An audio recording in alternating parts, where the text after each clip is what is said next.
Ayun, good morning mga tol. Sa wakas, meron na tayong sponsor nito.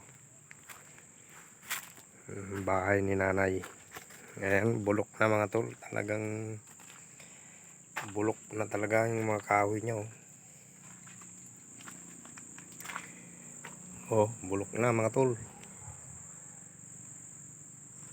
Kaya, buti na lang may sponsor tayo. Pinadalan tayo ng pang-repair sa bubong lang. Bubong lang muna. Ayan mga tol, bulok-bulok na yung kahoy niya. Bubong lang muna yung ayusin mga tol.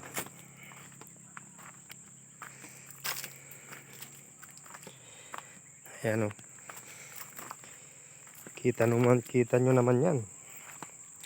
Delikado na yan sa sa Baguio. Delikado na yan mga tol. Kaya kailangan ayusin na yan kasi bulok na talaga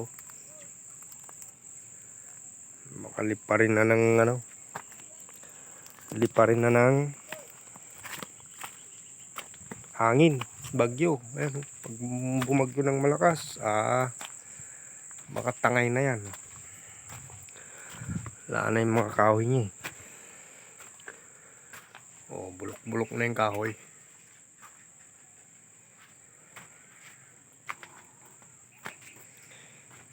Ayan mga tol. Pag titingnan mo sa ibabaw, parang ayos pa yung bubong. Tingnan mo sa ilalim, bulok na yung mga kahoy niya. Ayan mga tol. Ito na yung nabili ko na yung materialis niya. Bakal na yung mga tol